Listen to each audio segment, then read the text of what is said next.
é que se nós não entendermos o que significam essas duas árvores no âmbito da história humana, no âmbito da experiência humana, da relação do homem com Deus, da relação do homem para com o pecado, da relação do homem para consigo mesmo, do homem para com a salvação, se nós não entendermos o significado espiritual dessas árvores, nós teremos perdido muito, uma vez que ou você olha para essas duas árvores no sentido literal, ou você olha no sentido espiritual, no sentido simbólico, como que elas estivessem ali para significar alguma verdade espiritual que precisa de ser discernida. Então, infelizmente, a maioria dos cristãos, como nós já temos dito aqui muitas vezes, eles leem Gênesis capítulo 2, apontam para essas árvores e entendem como sendo árvores literais. Eles pensam, o homem, porque comeu do fruto da árvore do conhecimento do bem e do mal, trouxe a tragédia do pecado para o mundo, e portanto a razão de tantos problemas, de tantas misérias, de tanto pecado, de tanta dor, morte, é porque o homem comeu uma fruta. Então assim eles solucionam ou procuram solucionar o problema com essa explicação. E aí complementam dizendo, mas se o homem tivesse comido da árvore da vida, esse homem teria vida eterna. E aí parece que acaba aí toda a discussão em torno das árvores. Ocorre, todavia, que quando nós olhamos para a Bíblia Sagrada como um todo, nós vamos encontrar alguns indicativos que sinalizam o fato de que aquelas árvores precisam ser vistas como árvores simbólicas. E já demonstramos aqui alguns desses pontos, mas eu quero retomar, porque nós estamos já há 2 quartas-feiras sem estudo, então eu quero retomar aqui o fio do pensamento, tá bom? Então, um dos pontos, eu quero colocar um ponto negativo, falando da árvore do conhecimento, e outro ponto positivo, falando da árvore da vida, né? O ponto da Bíblia que nos leva a entender que a árvore do conhecimento do bem e do mal deve ser entendida como uma árvore simbólica, é o fato simples daquilo que Jesus ensinou, tanto em Mateus capítulo 15, como em Marcos capítulo 7, quando Jesus ensina um princípio universal, um princípio que deve nortear a nossa fé. Ele diz, olha, nada do que está fora do homem e que entrando nele o pode contaminar. Isso é um princípio. Alguém pode falar, não, Alexandre, você está ignorando o contexto dessas palavras. Ora, o contexto é que Jesus chegou na casa de alguém, de uma pessoa, onde ali seria servido um jantar, e é dito que os discípulos de Cristo começaram então a comer, sem antes passar pelo rito, pela cerimônia do lavar as mãos antes de comer. E nós sabemos que isso não tinha nenhuma relação com a higiene pessoal, mas era como uma espécie de rito, né? Eles acreditavam que o lavar as mãos traria para eles alguma purificação, ou deixando eles de lavar as mãos e comendo o alimento, eles seriam contaminados com algum tipo de impureza espiritual. Isso era o que eles entendiam naquele contexto. E Jesus então, ele ensina claramente essa verdade que é capaz de mudar para sempre, inclusive, as nossas vidas, dizendo, olha, entenda de uma vez por todas o que é a impureza espiritual. Em outras palavras, entenda o que é o pecado. Entenda a natureza do pecado. O pecado contamina, de fato, o homem. Agora, se você não sabe qual é a natureza do pecado, você vai ficar achando que pecado é qualquer coisa que você possa realizar com as suas mãos, ou comer com a sua boca, ou ver com os seus olhos, ou ouvir com os seus ouvidos. E para resolver isso de uma vez por todas, Jesus declara dizendo, nada do que está fora do homem pode contaminá-lo. Ou seja, a despeito do que você coma, do que você beba, do que você veste, não é? Do que você toca, essas coisas externas ao homem não podem entrar dentro do homem e corrompê-lo absolutamente. Esse é um princípio que Jesus estabelece no Novo Testamento. Agora, a grande questão é que Jesus vai dar agora a fundamentação. Por que Jesus diz que nada que estando fora do homem pode contaminá-lo? Aí eu quero que vocês me acompanhem na leitura do livro, página 68, nós já lemos essa porção, mas eu vou retomar aqui para dar o segmento. Página 69.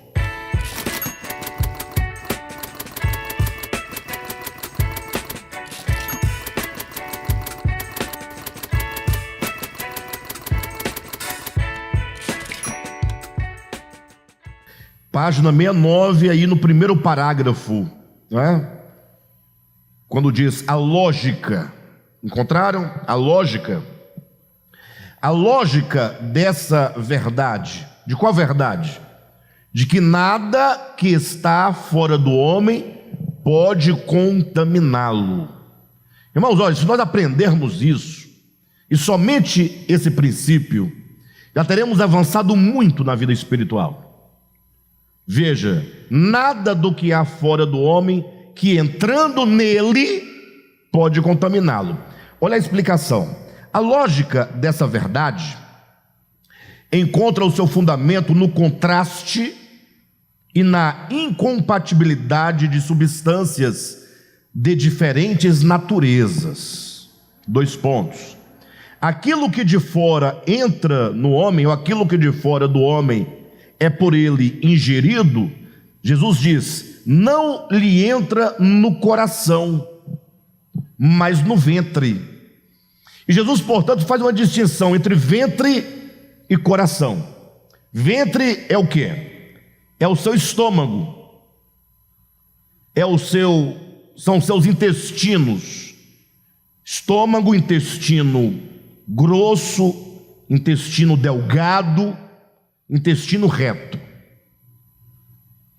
Isso é de um lado. Jesus fala, aquilo que o homem come, que ele ingere, que ele bebe, que ele come, entra no ventre, não entra no coração. E coração, portanto, aqui deve ser entendido não como essa válvula muscular que bombeia o nosso sangue, mas entender o coração como sendo a sede, espiritual dentro do homem. Como está lá em Provérbios, quando é dito, dá-me, filho meu, o teu coração. É lógico que Deus não está pedindo esse músculo, esse coração, que é essa bomba muscular, não é essa bomba que ele está pedindo. Tem até inclusive uma brincadeira que alguns cristãos fazem, quando alguns argumentam dizendo, não, Deus quer o coração, não tem nada a ver com isso. Alguém fala, você não pode usar esse cabelo, esse corte de cabelo, o Anderson. Porque, aí você fala, não, mas Deus quer o coração. Aí eles brincam dizendo, Deus não é açougueiro. Vocês já ouviram essa expressão? Ora, quem fala Deus não é açougueiro, diante da fala que Deus quer é o coração, está dizendo que, pelo menos, entende que o coração que Jesus fala, dá-me, filho, o teu coração, seria o coração de carne, esse músculo, esse órgão. Então, quando a Bíblia fala de coração, pelo menos nesses contextos, dá-me, filho meu, o teu coração, Tem aquele outro texto também de Provérbios, de tudo o que há na vida, ou de tudo o que há, de tudo o que se deve guardar, guarde o teu coração, porque é do coração que procedem as saídas da vida. Ora, guardar o coração não é guardar esse músculo aqui dentro, mas é a sede da sua consciência, das suas emoções, da sua existência, das suas decisões. É uma figura de linguagem que a Bíblia usa para se referir a essa parte íntima e decisória que define toda a nossa vida. Também, por exemplo, a gente poderia usar outro texto, um pouco semelhante, quando em algumas versões da Escritura, quando fala que alguém sentiu compaixão, a palavra compaixão, traduzida literalmente, quer dizer sentiu dores intestinais. Então, muitas vezes, essas partes interiores, as entranhas, que seja o baço, as tripas, o coração, muitas vezes são colocadas como centro da alma humana, a parte mais íntima e mais profunda. A gente não pode confundir as coisas. Mas Jesus, ele estabelece aqui uma diferença sensacional. Diz: olha, por que aquilo que entra no homem não pode contaminá-lo? Ora, porque aquilo que o homem come e o que o homem bebe só atinge os intestinos, literalmente falando, só atinge o ventre. Ou seja, eu como um alimento físico, esse alimento físico vai para uma parte física do meu ser. Logo ele está dizendo que, por que aquilo que entra não pode contaminar o homem? Ora, porque a contaminação do homem no âmbito espiritual não está para o corpo físico. Não há contaminação no corpo físico. E daí nós temos que estar atentos, porque tanto um pensamento de Platão, quarto século antes de Cristo, como também um pensamento de uma linha agnóstica do segundo século, primeiro século, segundo século da era cristã, que entendia que o corpo humano é impuro. Eles entendem que a impureza, que o problema do pecado e da impureza está para o corpo físico. Não é assim, por exemplo, quando nós lemos lá na Epístola de Paulo aos Colossenses, quando fala Paulo fala contra o asceticismo. O que é o asceticismo? É aquelas pessoas que produzem ou conduzem o seu corpo a uma profunda disciplina, uma disciplina severa de jejuns, de roupas, de comida e de bebida. E o que Paulo diz? Fala, isso não resolve o problema do homem. Vamos ler lá, só para os irmãos poderem entender essa questão, que é muito importante. Abra sua Bíblia em Colossenses, capítulo 2, a partir do versículo 20. Se morrestes com Cristo para os rudimentos do mundo, e aqui é importante entender que rudimentos do mundo quer dizer o entendimento e o conhecimento que o mundo produziu acerca de Deus na antiguidade. Ou seja, é todo o conhecimento que a humanidade desenvolveu acerca do divino, acerca do sagrado, acerca de Deus, no tempo em que a humanidade estava na infância. Ou seja, eles não tinham uma compreensão clara acerca da verdade suprema que Jesus declara: Deus é Espírito. Então, por não ter a consciência disso, os rudimentos do mundo ensinavam os homens a se relacionar com Deus por meio de coisas. Davam a Deus bolo assado, davam a Deus azeite, sangue de animais, cultuava a Deus com dias sagrados, com jejuns, ou abstinência de alimentos, ou com abstinência plena de certos tipos de alimentos, achando que com isso estavam agradando a divindade. Então Paulo diz no versículo 20: se vocês morreram com Cristo para os rudimentos do mundo, por que, como se vivesseis no mundo, vos sujeitais a ordenanças? Não manuseeis isto, não proves aquilo, não toques aquilo outro, segundo os preceitos e doutrinas dos homens. Ele está dizendo: ora, uma vez que você está no Evangelho, entenda que o Evangelho trata com as questões espirituais. A guinada do Antigo para o Novo Testamento é muito grande, porque agora o Novo Testamento se volta para o coração do homem, para a alma do homem, para a consciência do homem, para o espírito do homem. O Novo Testamento no sentido da revelação de Deus na pessoa de Jesus, não trabalha com as categorias tempo, espaço, matéria, mas trabalha apenas com as categorias do espírito, do coração, da consciência. Porque é aí onde todas as coisas acontecem dentro do homem, para o bem ou para o mal. Então Paulo está dizendo, ora, a proposta do Evangelho é que a pessoa que crê em Cristo, ela seja unida a Cristo da sua morte. E essa morte de Cristo, ou essa morte com Cristo, implica o morrer para uma série de coisas. Dentre elas, morrer para os rudimentos do mundo. Janos, te falar, viu? Puxa, até quando nós vamos relutar em entender isso? Eu digo relutar em entender porque não é difícil de compreender. Agora, nós resistimos porque nós estamos debaixo de uma tradição longa religiosa, de um serviço a Deus prestado a Ele por meio de coisas. Pessoas que sobem escadas de joelhos para agradar a Deus, oferecendo a Deus um sacrifício, seja de agradecimento, seja de que for.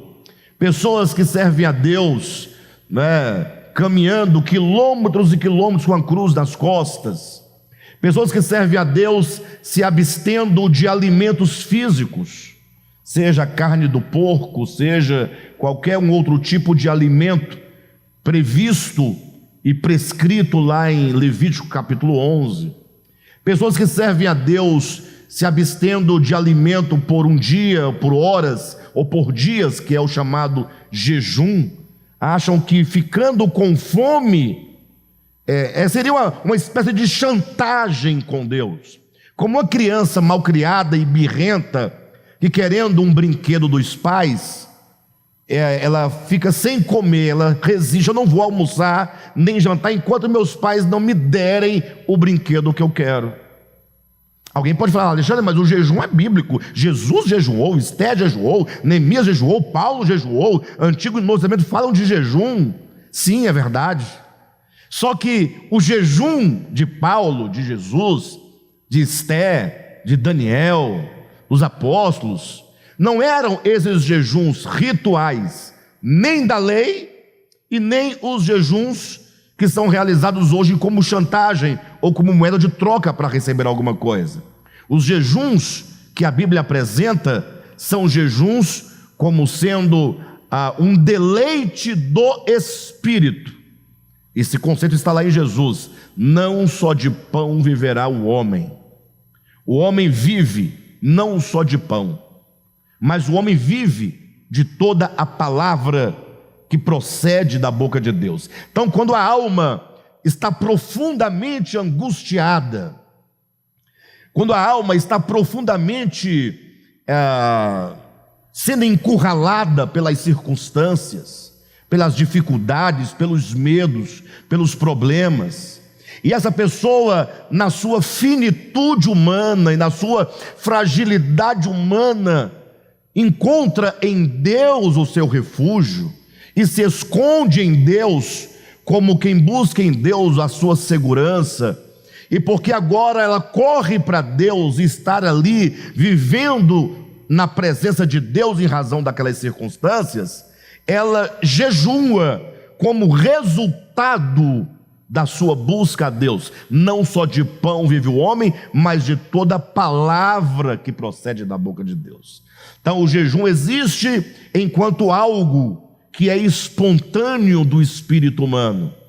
Não raras vezes o espírito humano nos impulsionará ao jejum, não para conquistar algo, não para convencer a Deus, não para fazer chantagem, não para cumprir ritual, mas é porque a alma faminta e desesperada busca em Deus o seu refúgio, e enquanto ela estiver ali, seja 1 hora, sejam 6 horas, seja 1 dia, sejam 2 dias, essa alma não se alimentará do pão físico, porque ela estará totalmente embebida e absorvida de Deus.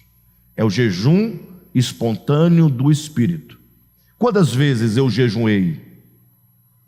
Mas não porque eu fiz um planejamento. Nós nunca que dizemos, ó igreja, vamos jejuar tal dia, todo mundo, como que criasse, né, um calendário e levasse as pessoas a proceder num jejum sem que elas tivessem a espontaneidade do Espírito e o próprio chamamento do Espírito para aquilo. Então, estamos falando que a maioria dos cristãos servem a Deus por meio de coisas, seja do dinheiro que elas dão como moeda de troca, em forma de dízimo, de ofertas, ou em forma de sacrifícios, de campanhas. São coisas. Deus não trabalha com dinheiro. Deus não trabalha com a sua fome física. Deus não trabalha com as suas vestimentas, nem com a sua alimentação. Já dizia Paulo em Romanos 14, o reino de Deus não é comida e nem bebida. Então Paulo está dizendo, o reino de Deus é o quê? É o se unir a Cristo na sua morte.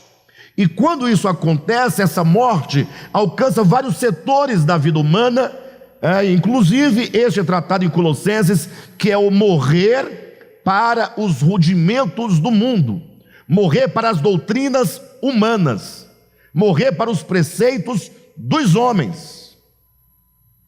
Se alguém te disser que você deve deixar de comer carne para purificar-se espiritualmente, como existem religiões que assim pensam e procedem, você deve se lembrar de algo também dito pelo apóstolo Paulo.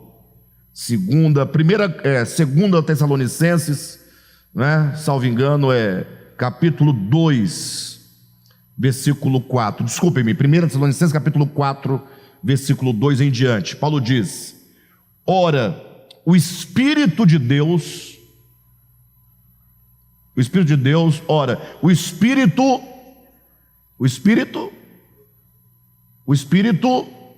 como diz lá, o Espírito nos diz expressamente. O Espírito nos diz expressamente. Você sabe o que quer dizer expressamente? Eu posso falar com vocês por meio de um sinal, não posso? Por meio de um desenho, por meio de uma parábola, por meio de uma figura, não posso?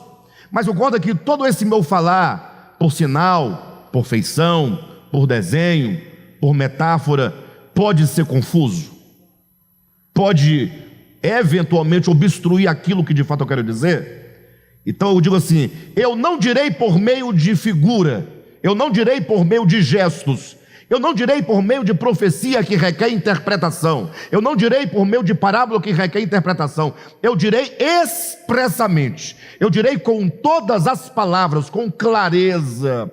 O Espírito diz expressamente que nos últimos dias muitos se apostatarão da fé por darem ouvidos a espíritos enganadores, espíritos esses que exigirão abstinência de alimentos que Deus criou para serem recebidos com ações de graças.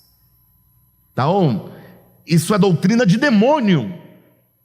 Para você purificar-se espiritualmente, para você ter uma conexão mais próxima com o sagrado, com o divino, você tem que se abster de carne de animal.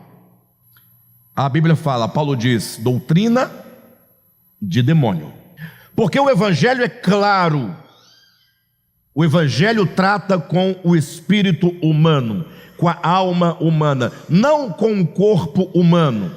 O corpo humano está para Platão, está para os gnósticos, né, do século II da era cristã, está para o judaísmo e qualquer outra forma de doutrina que vê no corpo algum meio de purificação ou algum meio de impureza. E Paulo diz, Colossenses 2:20, se você morreu com Cristo para os rudimentos do mundo, Eu faço uma pergunta: por que como se você ainda vivesse no mundo, você está se sujeitando a essas doutrinas de homens, a esses preceitos de homens? Não toque nisso, não toque naquilo, não toque naquilo outro, não coma isso, não faça isso. Aí ele diz no versículo 21, 22: segundo os preceitos e doutrinas dos homens. Olha a conclusão: pois que todas estas coisas, que coisas?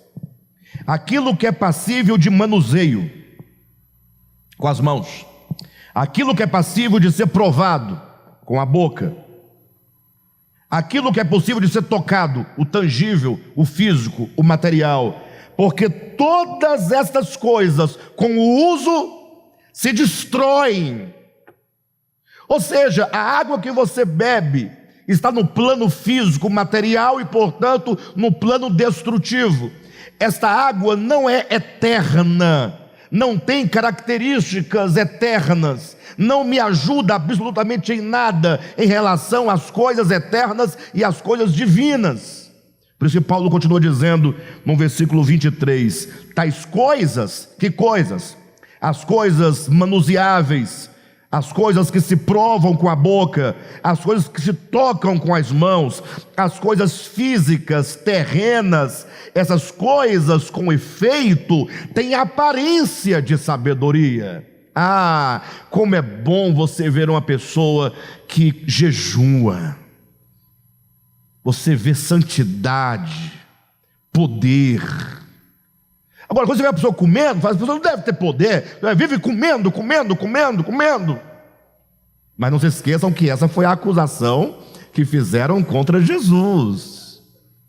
Disseram: João Batista é um homem que não come e não bebe, é um homem de jejuns e um homem abstêmio de álcool.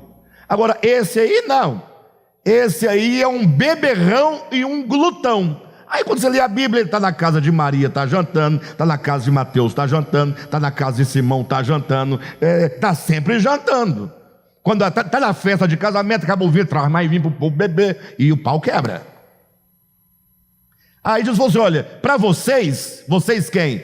Vocês, raça de víboras, vocês religiosos, vocês fariseus e escribas, vocês hipócritas, não tem jeito. Porque quando vocês não querem aceitar uma pessoa, pode ser João Batista que não come nem bebe, vocês vão dizer que ele tem demônio. Aí vem outro que come e bebe, que sou eu, vocês falam, é glutão e beberrão. Ou seja, não adianta, vocês têm problema.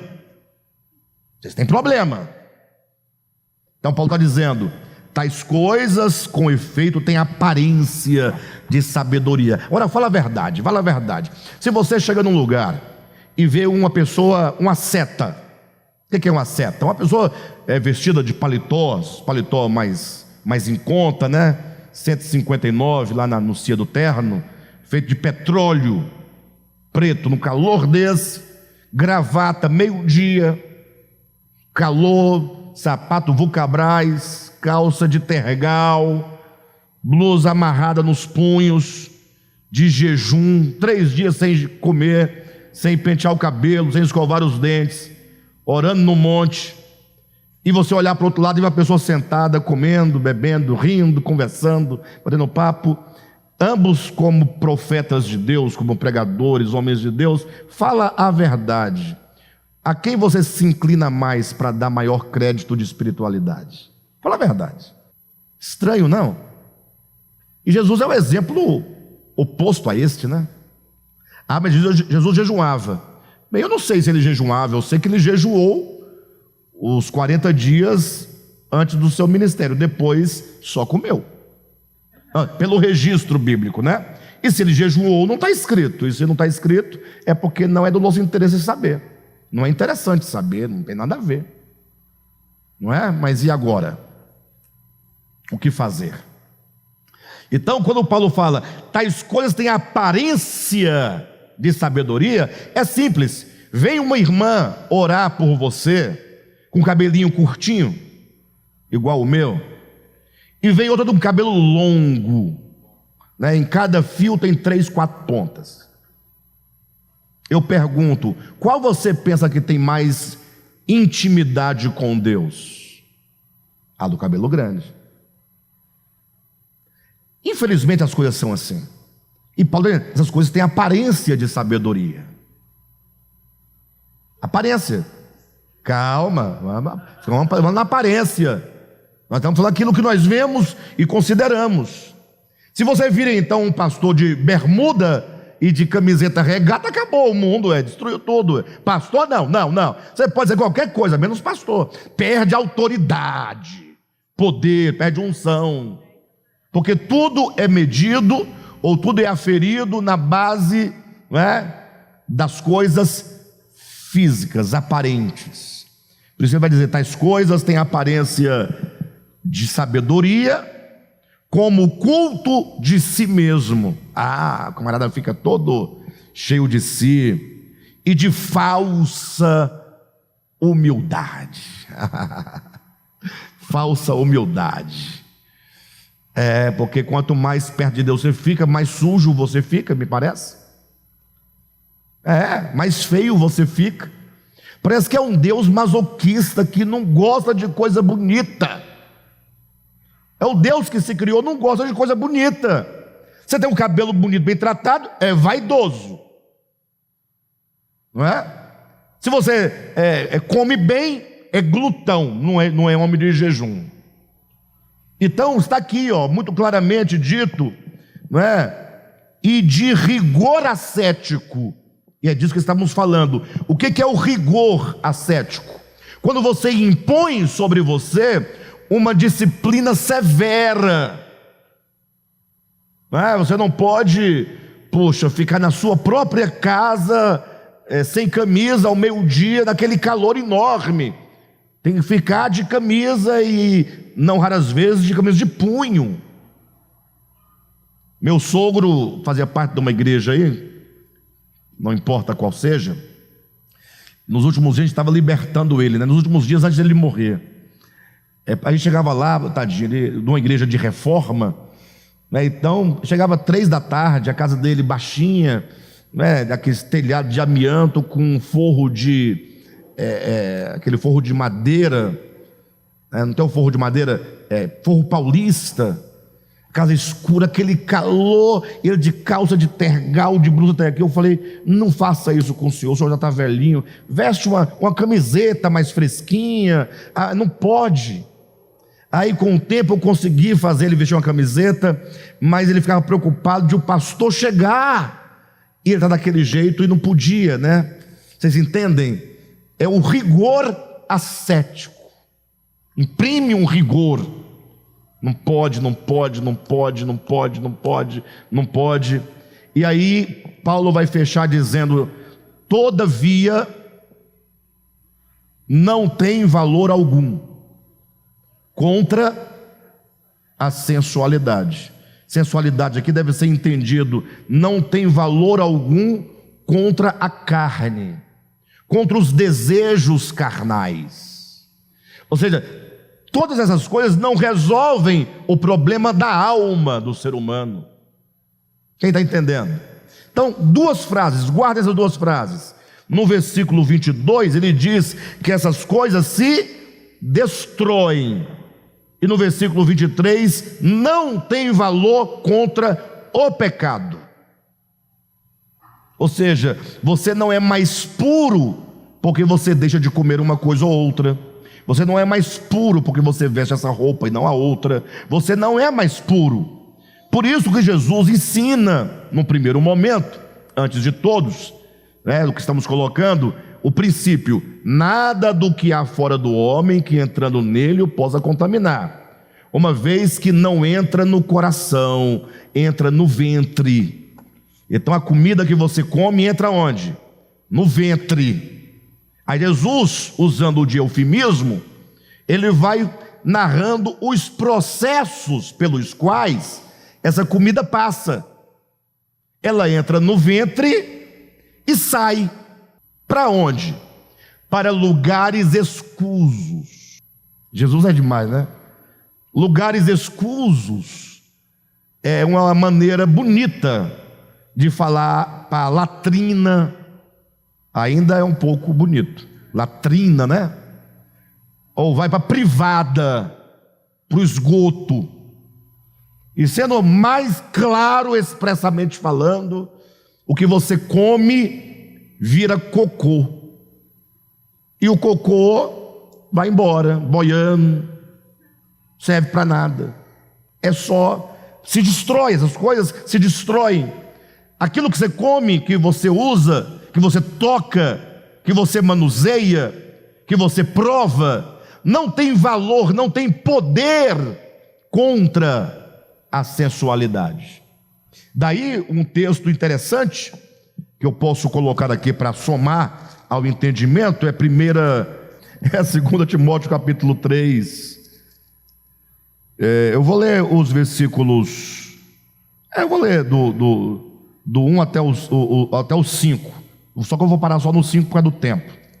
Paulo diz: sabe porém isto, nos últimos dias sobrevirão tempos difíceis, pois os homens serão egoístas, avarentos, jactanciosos, arrogantes, blasfemadores, desobedientes aos pais, ingratos, irreverentes, desafeiçoados, implacáveis, caluniadores, sem domínio de si, inimigos cruéis, inimigos do bem, traidores, atrevidos, enfatuados, mais amigos dos prazeres que amigos de Deus. Bem, até aqui.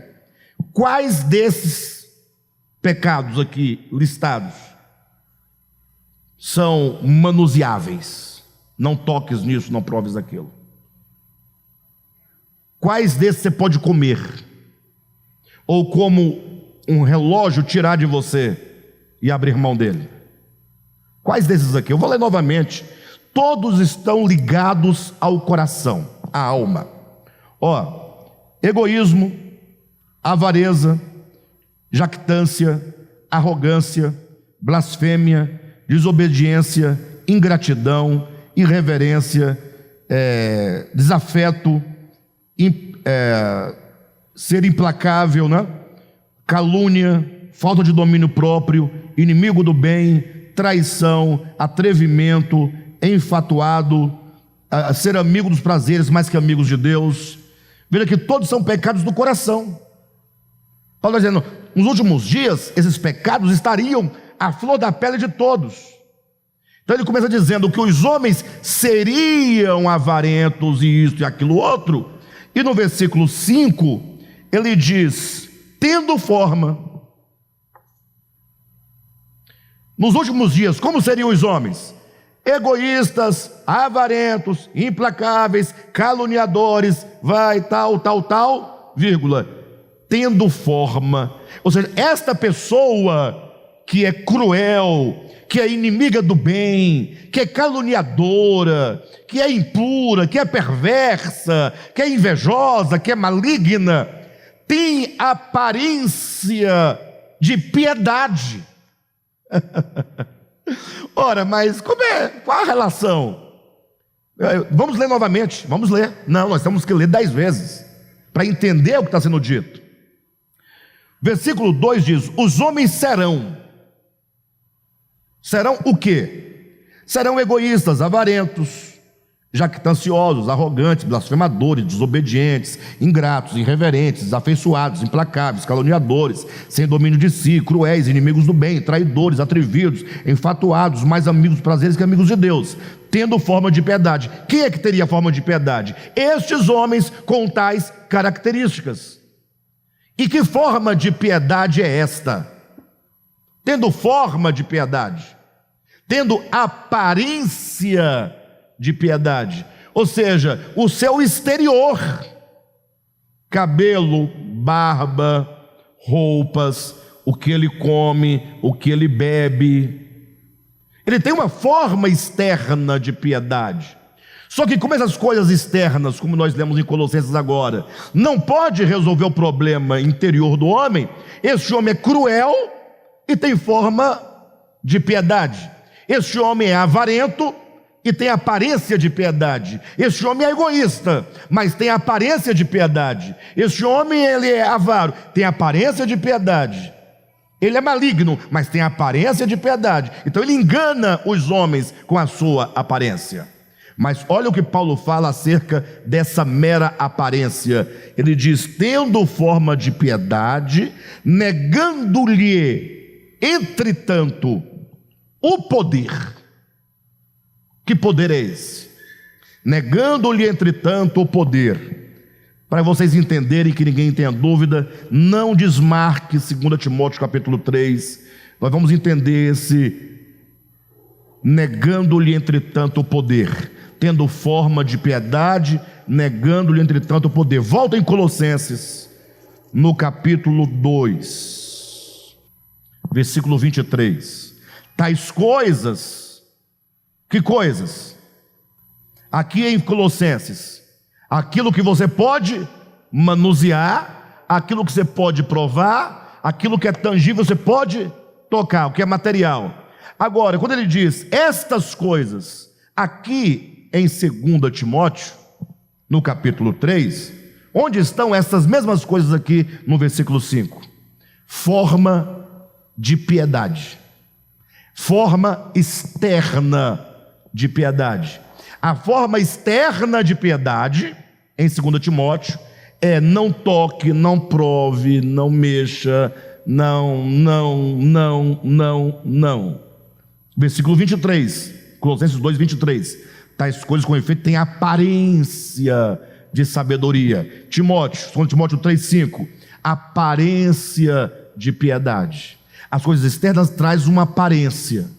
Voltando para Colossenses 2, 23, ele diz, no finalzinho: todavia não tem valor algum contra a sensualidade, não tem poder contra a sensualidade, não tem a força para combater o pecado interior do coração. Por isso que aqui em Timóteo, 2 Timóteo 3, 6, vai dizer: negando-lhe, entretanto, o poder. Falta-lhes o poder de uma vida interior vigorosa para vencer a traição, a maldade, a avareza, a impureza e esses pecados todos que Paulo coloca aqui no capítulo 3 de 2 Timóteo.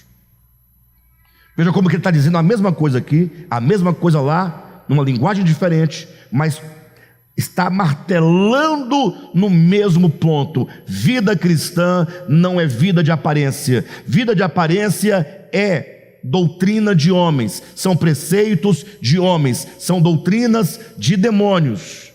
O que Deus está procurando? Uma vida interior fortalecida pelo Espírito de Deus. É o homem interior fortalecido pelo poder de Deus para combater o verdadeiro problema do pecado dentro dele. Por isso que Jesus, voltando para o texto inicial, ele diz essas coisas com nada que estando fora do homem, que entrando nele eu possa contaminar, porque só entra no ventre. A relação das coisas externas comigo é externo com o corpo meu, que é externo. Tanto o corpo quanto a comida se destrói, tanto o corpo quanto as vestes se destrói, tanto o corpo quanto aquilo outro se destrói. E a vida eterna não está, ou ela não é marcada no corpo. Calma, é lógico.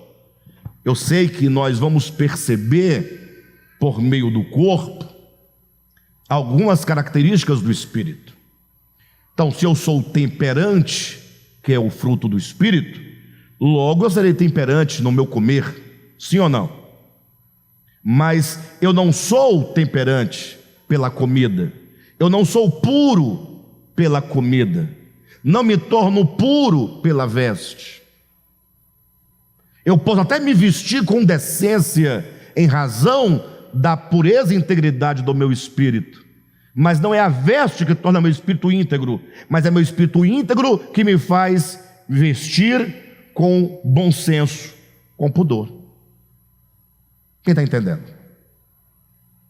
Então há uma inversão. Então Jesus fala: olha, aquilo que está fora do homem não afeta o coração do homem, só vai para a boca e vai descendo, intestino, vira cocôzinho e vai embora no esgoto. Aí Jesus explica: porque é do coração que procedem essas coisas. Voltou a essas coisas de Paulo aqui.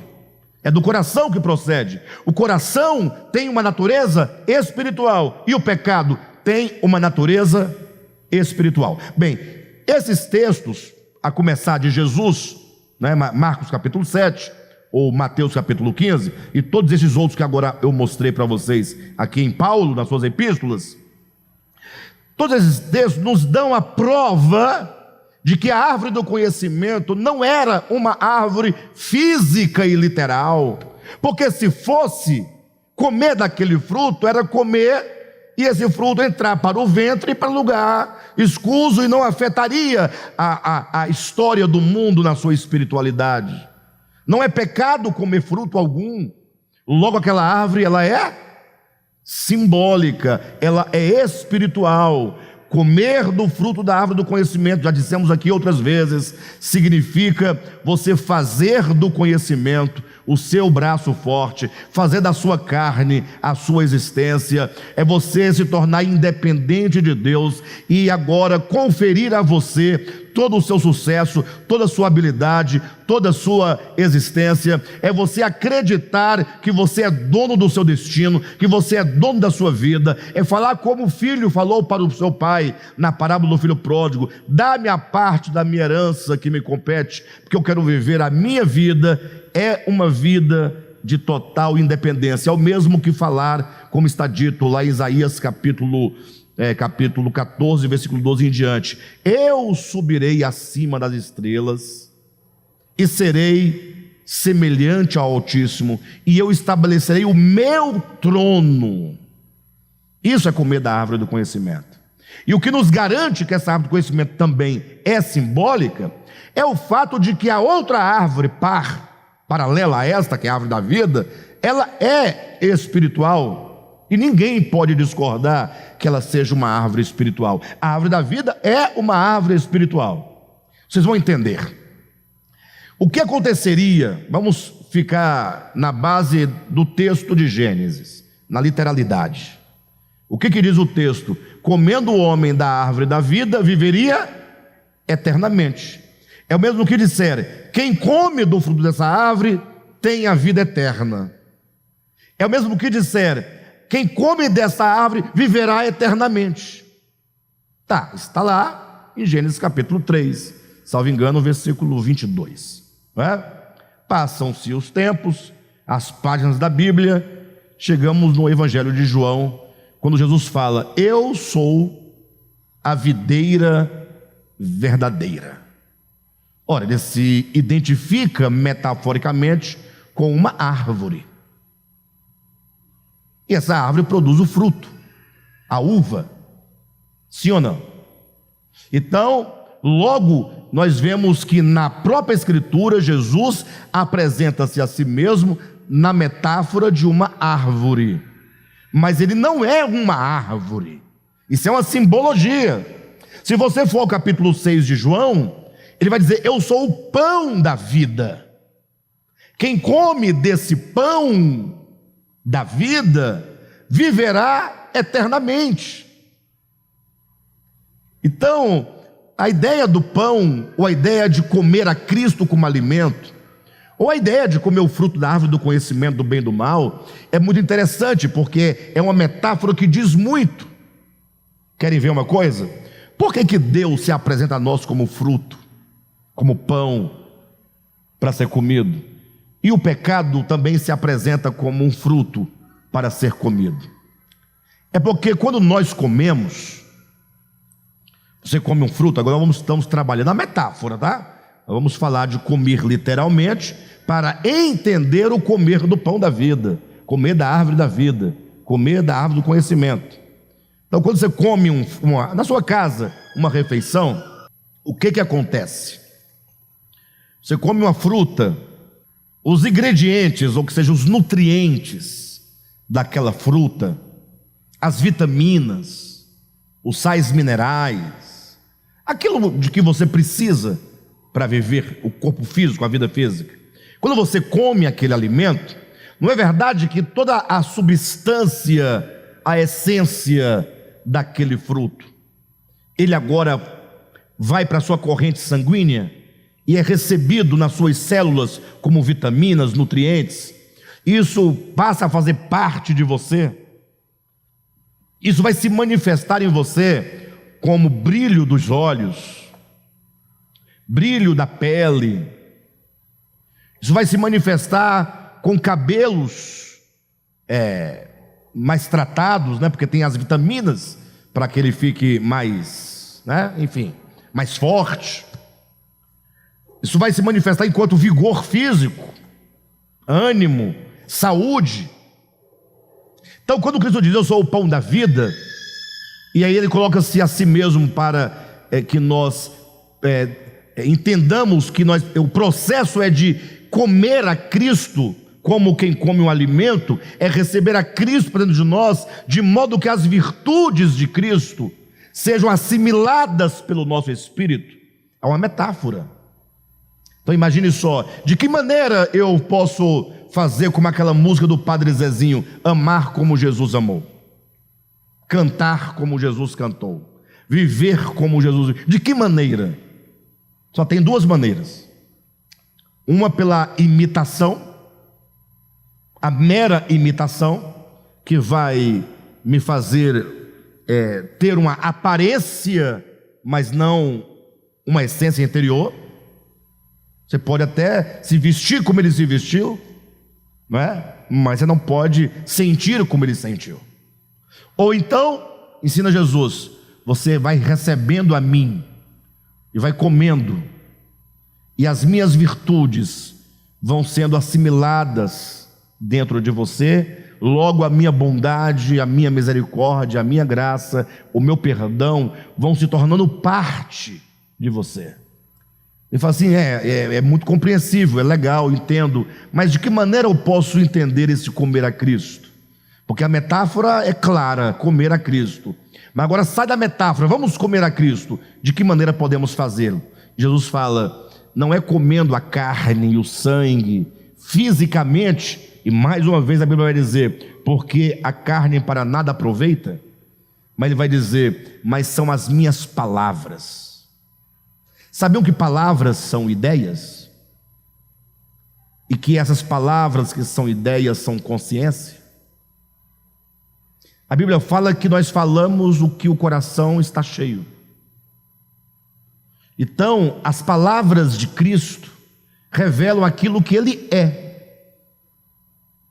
As minhas palavras revelam aquilo que eu sou. Então, comece a prestar atenção nas suas palavras. Não em qualquer tipo de palavra, você pode se frustrar, mas dê atenção em todas as palavras que você pronuncia, que você reproduz ou que você produz com seriedade, com verdade. Elas refletem o que você é.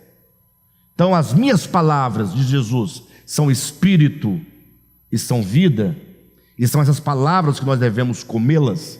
Significa, vá ouvindo a palavra de Jesus, o Evangelho, e como quem come essas palavras, como quem saboreia, como quem assimila, vá orando essas palavras, vá acolhendo essas palavras, e essas palavras que trazem na sua essência o ser de Jesus, vão sendo trabalhadas na sua vida. As palavras de Cristo vão se tornando palavras suas, e essas palavras que são Cristo, trabalhadas em você, vão gerando em você uma consciência, que é a consciência de Cristo.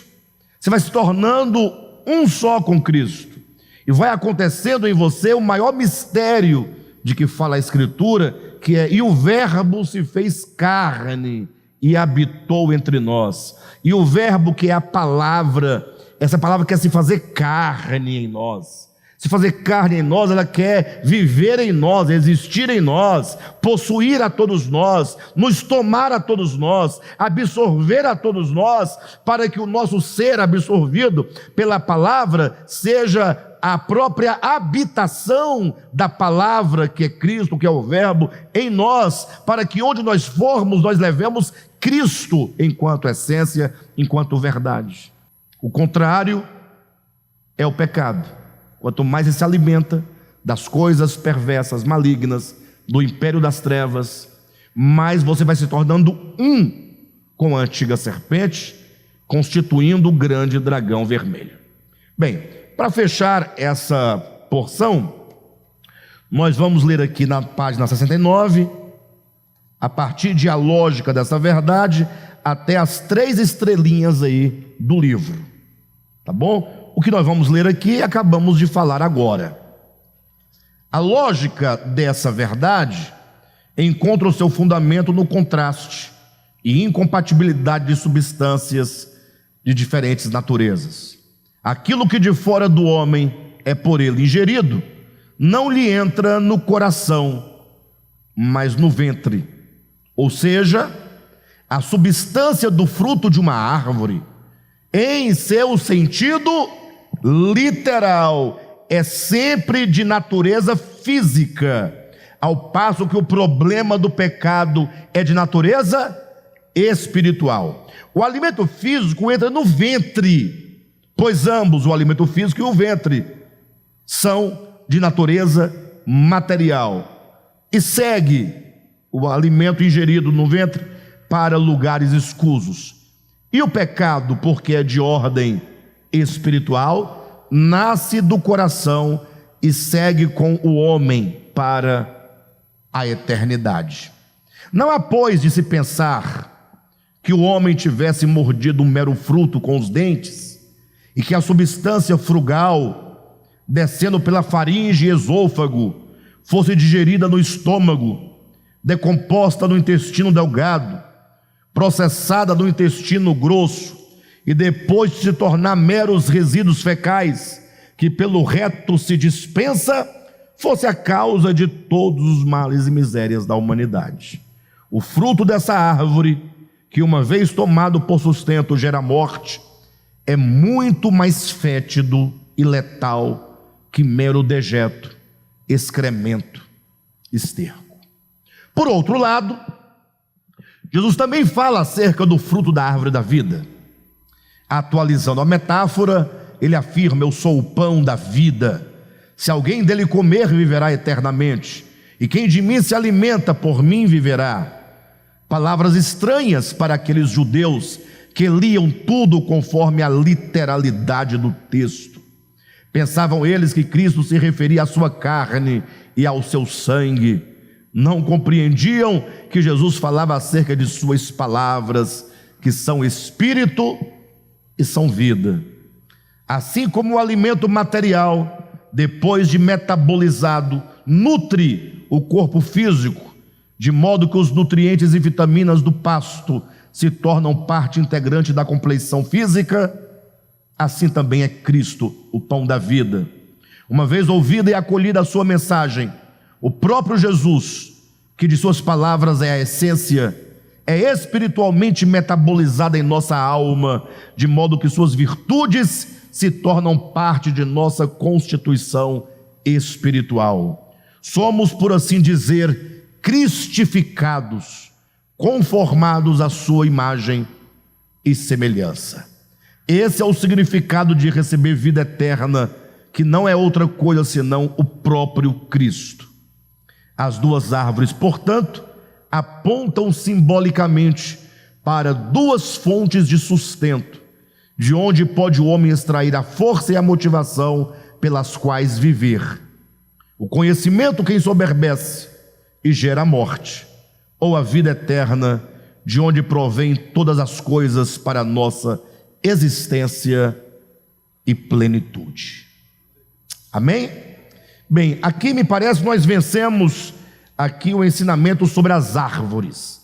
A partir das estrelinhas, na próxima semana, nós vamos falar efetivamente sobre a queda do homem e da mulher. Como que Adão e Eva, representantes simbólicos de toda a humanidade, como que neles se encontram as características do pecado e da queda, de que todos nós somos os verdadeiros participantes. Tá bom?